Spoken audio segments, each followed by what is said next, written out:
Sports. Big Block Sports. Big Block Sports. Big Block Sports. Big Block Sports. Big Block Sports. Big Block Sports.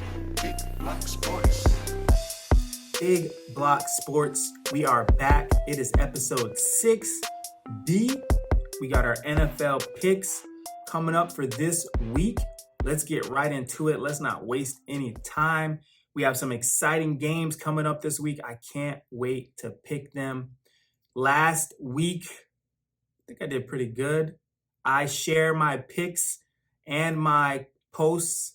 I share my picks and I share where I was right and where I was wrong on Instagram now via graphics. I might bring it back to the podcast. I know that I did that for the first 2 episodes, but now I share them on Instagram. You can follow me on Instagram at Big Block Sports. And again, if you're watching this video on YouTube, hey, go ahead and go ahead and subscribe.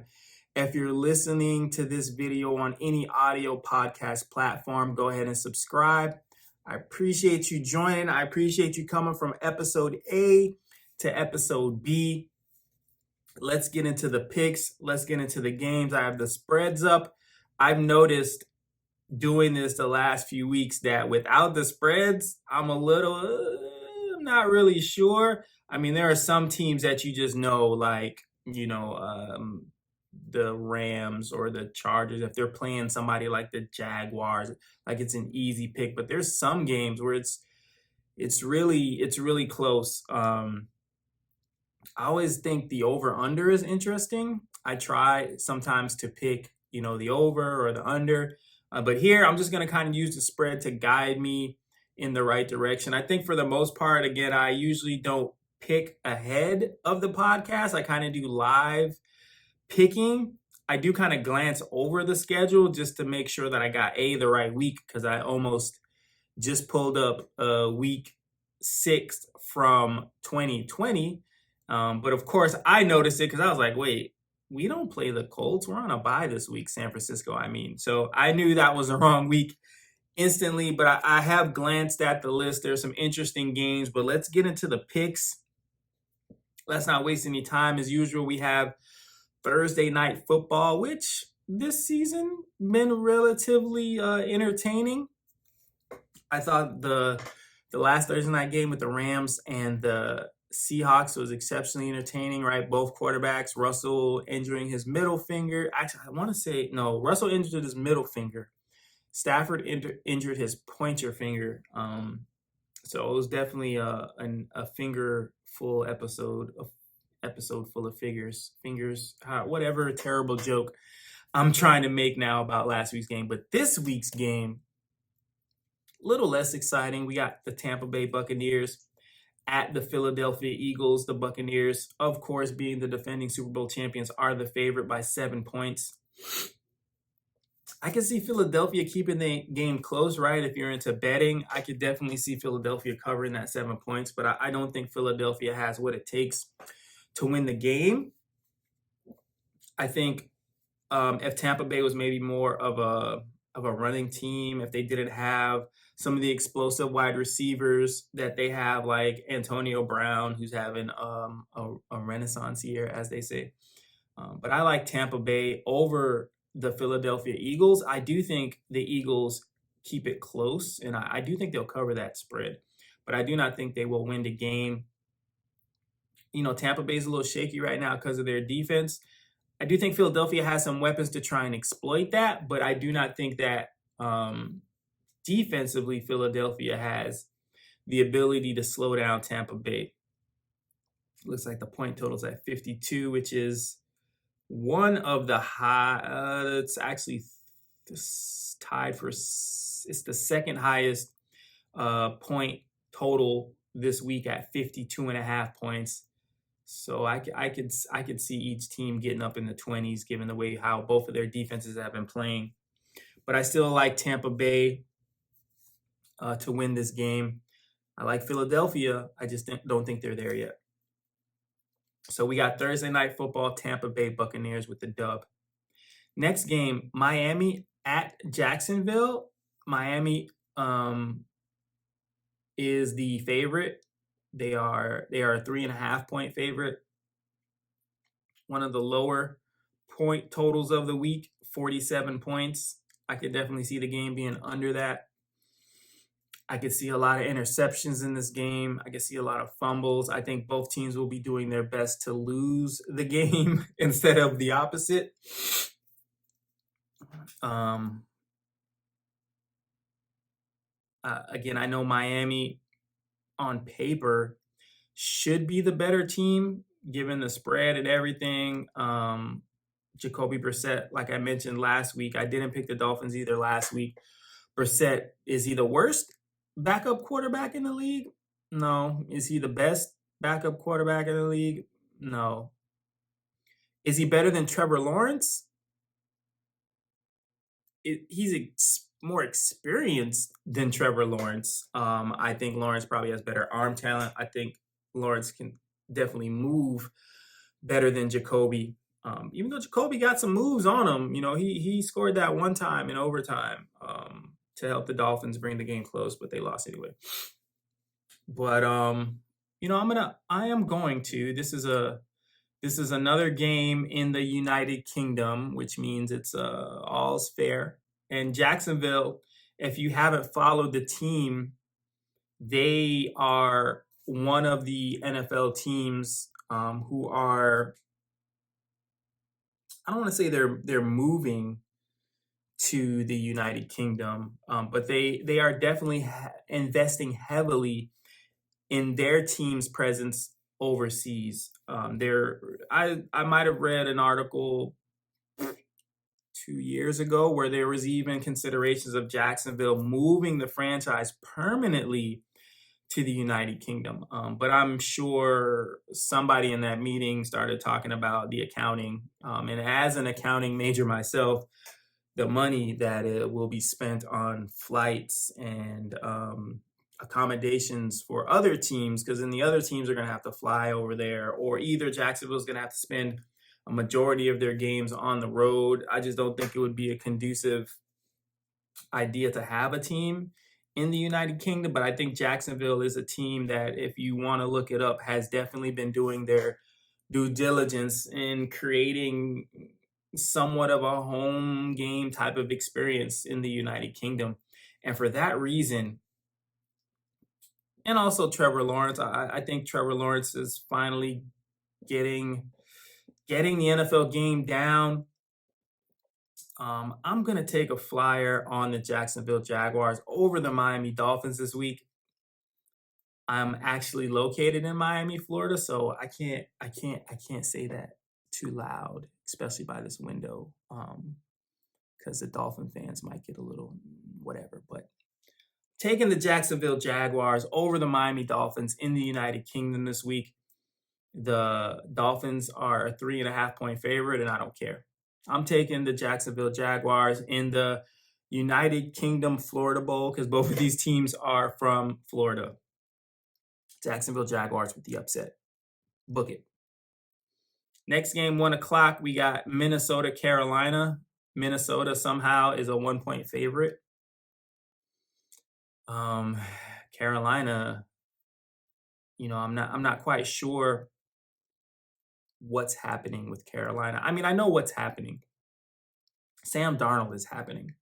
There was so much talk about Sam Darnold when he was with the Jets that, well, it's the team and it's Adam Gase and, he doesn't have any weapons and, he's under a lot of pressure being the savior of the franchise and, all of these things. And in this season, well, he has weapons. DJ Moore is an exceptional wide receiver. Robbie Anderson is an exceptional wide receiver. Tommy Tremble is a young up-and-coming tight end. It'd probably be way more of a landslide for me, at least in this game, if Christian McCaffrey was playing. I think he's questionable. I'm not sure if he's going to suit up or at what percentage of health he will be if he suits up. I think Chuba Hubbard has actually been pretty effective. But Sam Darnold still fumbling, still throwing picks, still looking like Sam Darnold out there. And for that reason, I'm going to take, and that's not really an upset. I feel like it is. I do feel like Carolina is the better team. I am taking the Minnesota Vikings over the Carolina Panthers. I think the air is starting to come out of the ball in Carolina. I think the next few games for them will be very difficult. I think Sam Darnold is slowly turning back into the pumpkin that he was in New York. And I think Kirk Cousins and the Minnesota Vikings, who just came off of a hard fought game against the Lions, learned a lot about themselves, that they can overcome deficits and they can win a game they weren't supposed to win. And that's kind of where we are here, too. I'm going to take the Minnesota Vikings over the Carolina Panthers. Book that. Next game, 1 o'clock, Houston at Indianapolis. Obviously, Indianapolis is a 9.5 point favorite. Is that the highest spread we got this week? It is. No, it is not. It is tied for the highest spread that we have this week. Indianapolis, again, showed a lot on Monday night. I know the Ravens defense is banged up, but they still have a great defense. Wink Martindale is still a great defensive coordinator. Humphreys, Clark, they lost Judon, but they still have some pieces up front. McQueen is a great linebacker for the Ravens, but the Indianapolis Colts showed they can score. Mo Alley Cox, several big passes. Pittman earned that touchdown on his own. And again, Jonathan Taylor, every time he got the ball, it was almost like a house call. So I like the Indianapolis Colts. I know the spread right now is 9.5. I think the Colts beat them by more than that. I can see the Colts beating them by 2 touchdowns over the Houston Texans. So I'm going with the Colts, the most dangerous. They were 0-2. Now they're 1-4. The most dangerous 1-4 team in the AFC, the Indianapolis Colts. And I'm just going to keep that ruse going until it plays itself out. We have another 1 o'clock game, and this is a game that I will be on Instagram Live talking about. If I make it home in time, now that I think about it, because I'm going to Las Vegas this week, so Viva Las Vegas. But if I get home and settled in time, there's a show that I do on Instagram Live with 2 other great NFL podcasters, Walt from the East West Sports Podcast Network, and he has his own Goats and Rings podcast that I've been on several times, talking about several topics from college football to NFL games. He has a great episode that he just released this week. That is every Tuesday night. So I want to say, Know That Sports, Mr. Memorial Drive. Know that if you don't know nothing else. So us 3 have a Instagram Live show every Friday where we talk about the game of the week. And this game right here is on the radar for us for the game of the week, and that is the Los Angeles Chargers and the Baltimore Ravens. I think we're seeing a bit of a preview here of the AFC playoff run.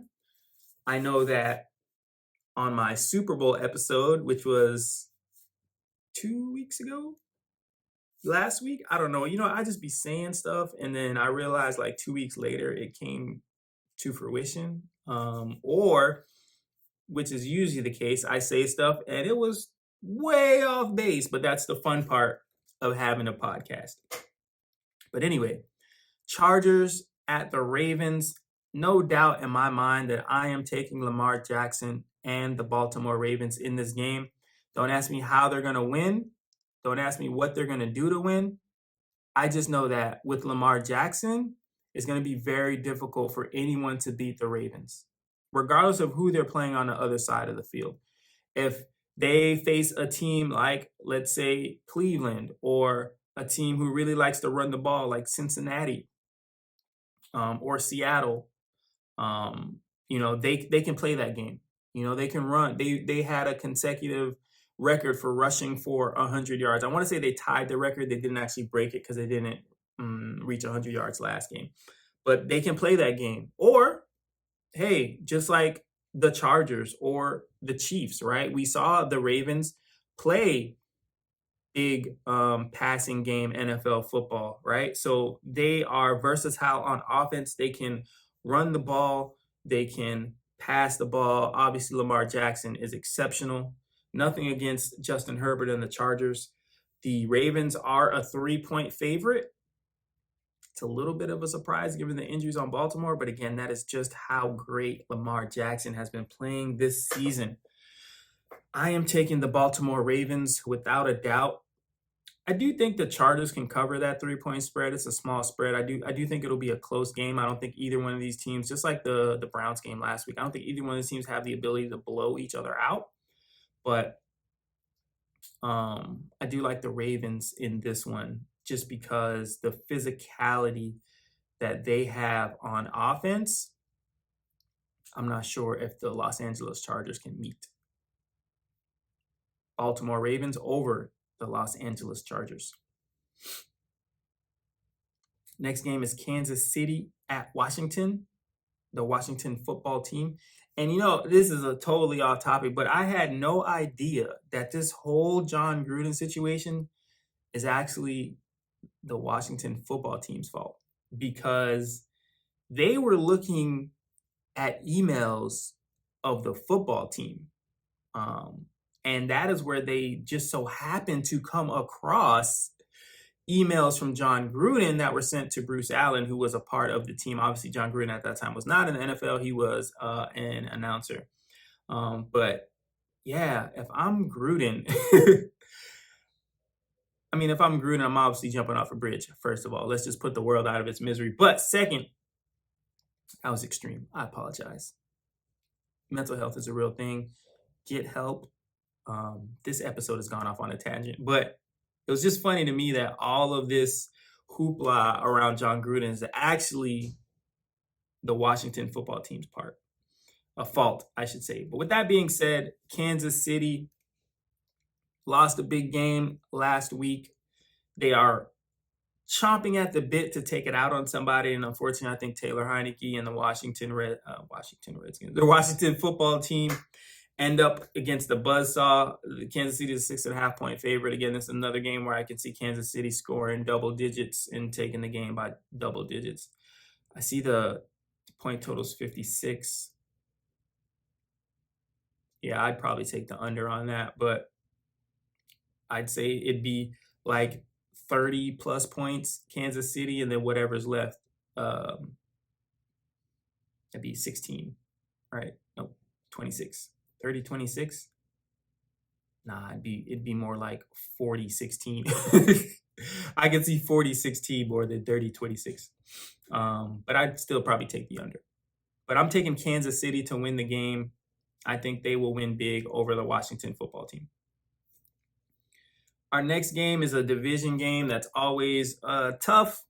I think, again, there are several divisions in the NFL where regardless of the record, regardless of how the team is doing, there's just some games in every NFL season because of the rivalry between the teams, because of various things that might have happened last season or the year before, that games take on more than the teams that are in them. This game, Green Bay versus Chicago, NFC North battle in Soldier Field. Green Bay is a 4.5-point favorite. And, I really want to pick Chicago. I really do. Justin Fields showed that he is capable. More than Justin Fields showing he's capable, because he's always shown that he's capable. Matt Nagy showed that, hey, I do know what I'm doing, sort of. I'm not going to pick the Bears. Sorry, Bears fan, to let you down, bear down or whatever your little tag is. I am taking the Green Bay Packers. They are a 4.5-point favorite, and I think they will beat them by 4.5, 5 points. I don't think, like I said, it's a tough NFC North battle. We're not quite, are we in winter yet? I don't know. See, I live in Florida, so it's like summer all the time. But I want to say we're getting close to that snuggy weather season. And that's where Green Bay excels, except when they're playing Colin Kaepernick. Let's go. We got Green Bay. I'm taking Green Bay over Chicago. Again, I think Chicago has the opportunity to cover that spread. Again, Green Bay has showed they've allowed teams to come back. Detroit, they squeeze out a win against them. San Francisco squeeze out a win against them. So Green Bay's showing they will let you score. But I do think at the end, Aaron Rodgers outplays Justin Fields. And I can see Chicago having a fumble or something on a kickoff or a muffed punt or some sort of special teams blunder that takes it over the top for Green Bay. Next game we have also 1 o'clock, Los Angeles Rams, New York Giants. The Rams are 9.5-point favorites, and this is the largest point spread of the week. And of course, why wouldn't it be? Los Angeles Rams will beat the New York Giants. Without Saquon, I can't say that the Giants will even cover the spread, which is at 9.5. I think with Saquon, I would believe a lot. I think with Saquon and Daniel Jones not coming off an injury, I could probably say that, well, the Giants have a great opportunity to cover that spread. I still don't think they have a chance to win the game, but with Saquon on the mend, Daniel Jones questionable. Again, there's a promising outlook that he'll play this week, but I still think the Rams are too much for the Giants at this point in the NFL season. At any point in the NFL season, I think the Rams will beat the Giants. So Los Angeles Rams big over the New York Giants. I don't even think the Giants will cover that 9.5-point spread. Cincinnati at Detroit. Cincinnati's a 3-point favorite. This is like the perfect underdog game for Detroit, right? You got Cincinnati, who just had a huge letdown. Detroit just had a huge letdown. Cincinnati probably feels like they should have won that game. Detroit probably feels like they should have won that game. Detroit is used to being in that scenario. They've shown that they can come back from heartbreaking losses several times this season, to lose again, of course. But they've shown gumption. Cincinnati has yet to kind of be in this weird, like, are we good? Are we beating terrible teams and then we lose to good teams? Cincinnati's in this weird kind of, they're in this ascending stage. I would love to take the Lions, but nah. Cincinnati wins the game. Hopefully the Lions do not lose the game by another last-second field goal, or we might have to get some eyes and some support groups or something for Dan Campbell and the rest of that squad. But Cincinnati all the way, 3.5, 3 points. Yeah, I could see Detroit covering that spread, though. But I think Cincinnati wins the game like 21-17. Well, that wouldn't be a cover now, would it? 20-17 would be a cover. Actually, be a tie. So it'd have to be like 19-17, or I could see like 16-14 because the Lions give up a safety or something stupid. But I can see Detroit covering that spread, but I don't think they'll win the game. This game at 4:06. Probably one of the other games of the week. Let me look at the rest of the schedule. Yeah, I would say between Los Angeles Chargers and the Baltimore Ravens, and then this game, the Arizona Cardinals and the Cleveland Browns, I would say those two are probably going to be the most competitive games during the week here. Cleveland coming in at a 3-point favorite.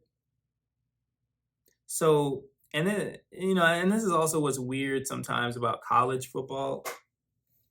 The Arizona Cardinals play in a tougher division.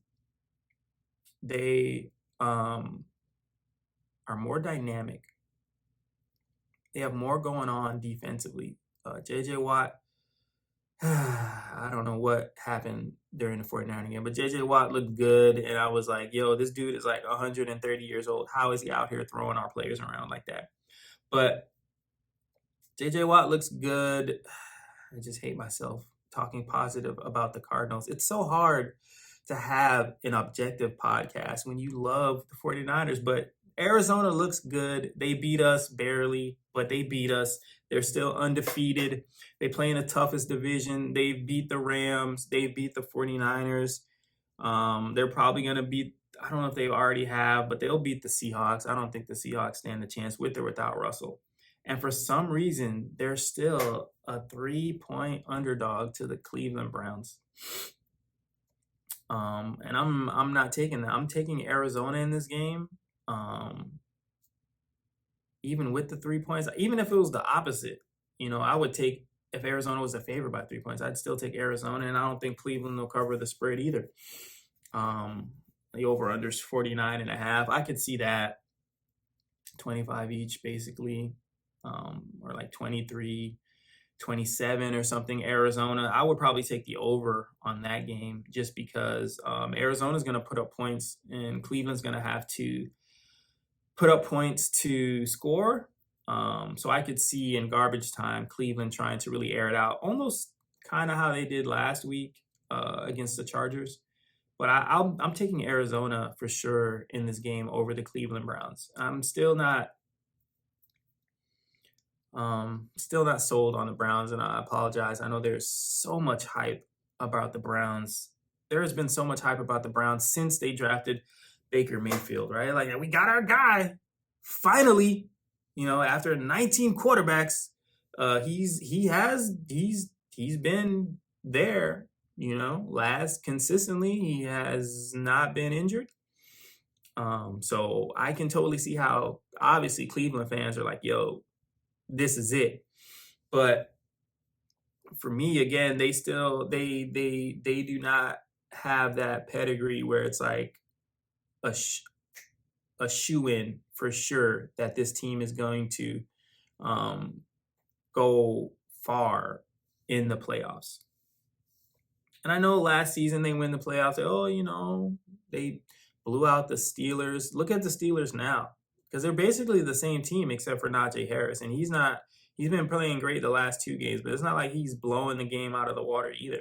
It's the same Steelers team that the Browns beat up on in the playoffs. So don't make it seem like, oh, they dominated the Steelers. And like, bro, I could probably get a touchdown on the Steelers right now. Probably.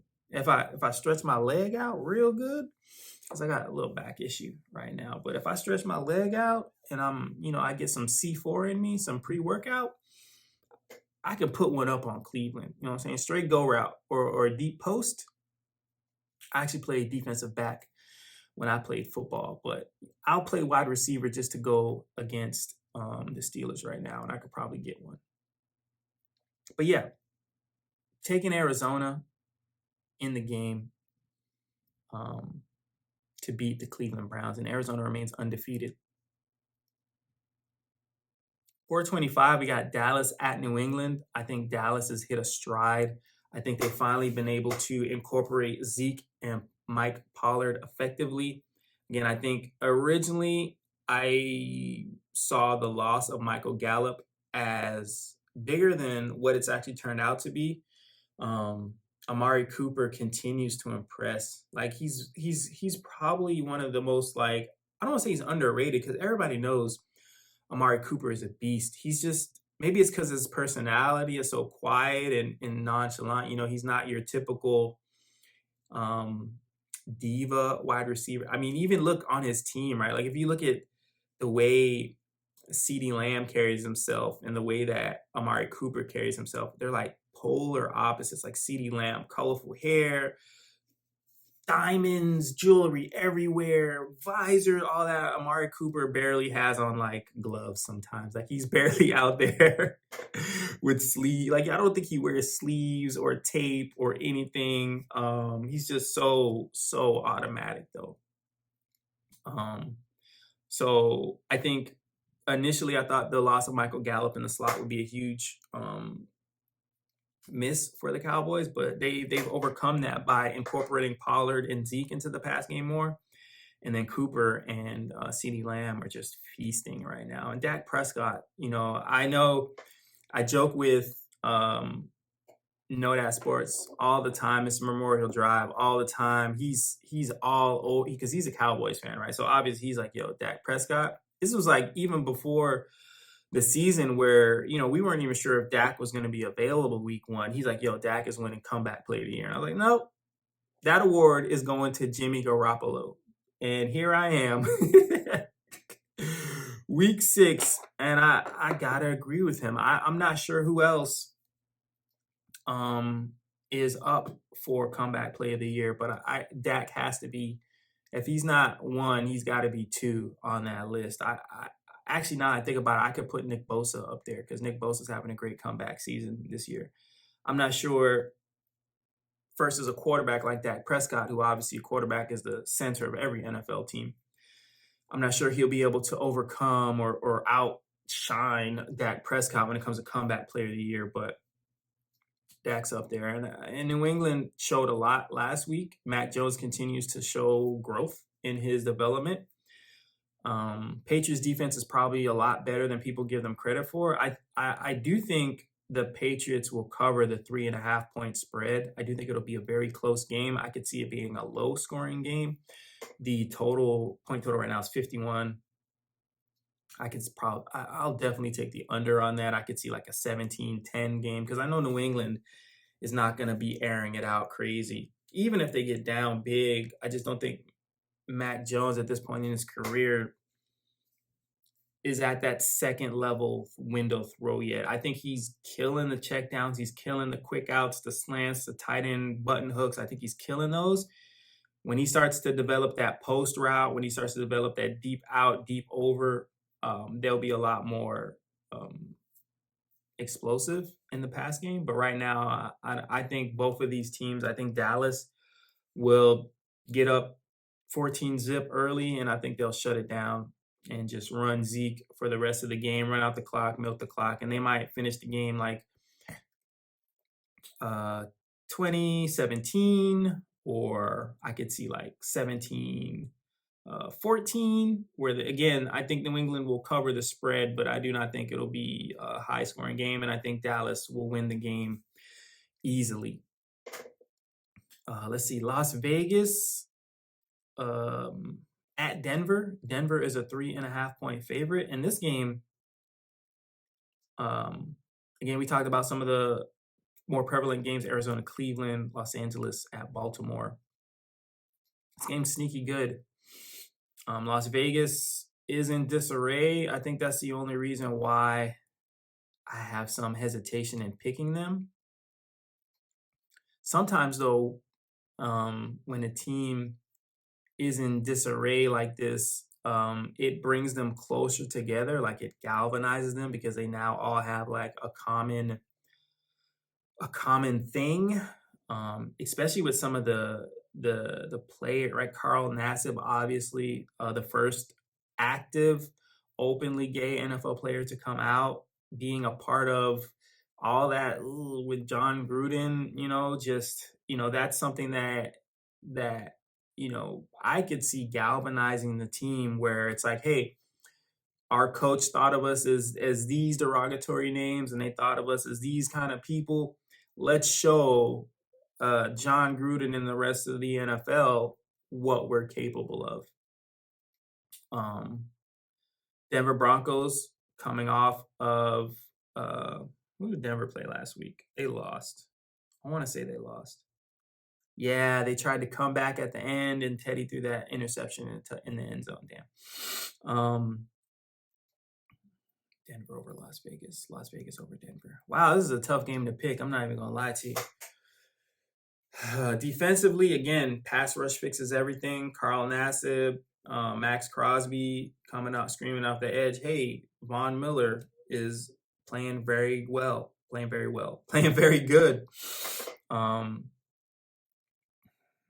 And the corner that the Broncos drafted, Surtain, already looks exceptional. I think if Trayvon Diggs was not having the year that he was having, Surtain has the opportunity to show that he's probably one of the best corners in the league. But Diggs in Dallas, yo, I had an idea. I think on Hard Knocks, I saw him have to cover Amari Cooper, and I was like, yo, Diggs is kind of nice because there was that episode where he was he was betting Amari Cooper like, yo, you're not gonna catch nothing. Amari Cooper did end up catching something that practice, but then the following practice, Diggs got him. But even the catches that Cooper was getting, I think there was one he totally like lost him on, but for the most part, slow feet. Diggs has slow feet, and I mean that in a good way, right? As a defensive back, wide receivers are going to come off the line, they're going to shake, they're going to juke, they're going to have these leg releases now that are very popular where you got your foot going back, you got your foot going forward, your hips doing this, your neck's doing that.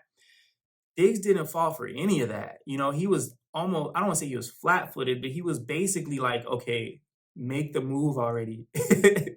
And then when Cooper made it, he broke just as fast as Cooper did. So, sorry, I just got off on a tangent on how incredibly great. I think he can win Defensive Player of the Year. Like, I don't see why not. Why wouldn't he win Defensive Player of the Year? I mean, the only thing he needs to do now is like get back there and return a punt or something. But my cousin is a Broncos fan, and I'm gonna take the Broncos in this game. I just think the hoopla of all that's going on in Las Vegas is distracting the players too much right now. I know they're going to do their best to try and lock in, but I'm pretty sure they're fielding questions all week. Hey, what do you think about this? What do you think about that? And it's boiling. I'm sure it's boiling over in some of their minds where, and this is probably, this is sometimes how things happen, right? Like you interact with somebody and you're like, well, that was interesting. But then overall, you don't have any kind of baseline to relate it to. So you're like, well, maybe that was just an awkward interaction. I'm pretty sure there's several players on that team who are like, yo, I knew something was up with this dude. And now it's come to fruition and they almost feel like their whole life is a lie. So I'm taking Denver. I think the Raiders don't have it this week. Again, a tough division game. I think Denver shows that they will be able to outlast the Raiders in this one. I could see the Raiders covering the spread though, because it's only 3.5 points. Again, I could see a very close game, like 33-30, which definitely means I'm taking the over because the point is 44 right now. But I could see the Raiders covering the spread, but I do not think they will win the game. I'm taking the Denver Broncos in this one. Sunday Night Football. They probably should have flexed this game.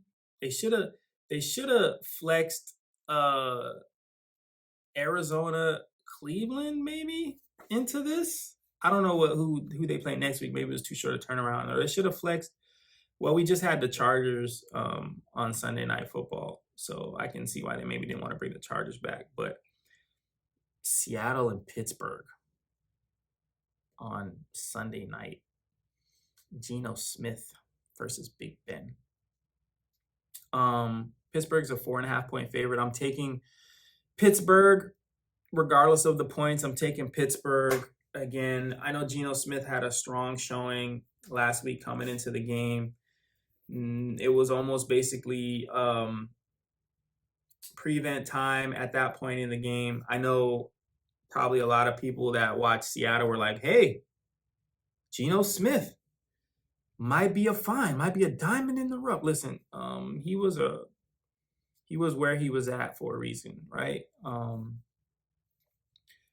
I think, there's not a lot of Kurt Warners out there who, end up behind, somebody like Trent Green and kind of come out of nowhere and then they get thrust in the starting role. And now he's a Hall of Famer. I think Kurt Warner is the exception to the rule. I don't think he is the rule at all. And I don't think Geno Smith is going to be that good despite what he showed last week.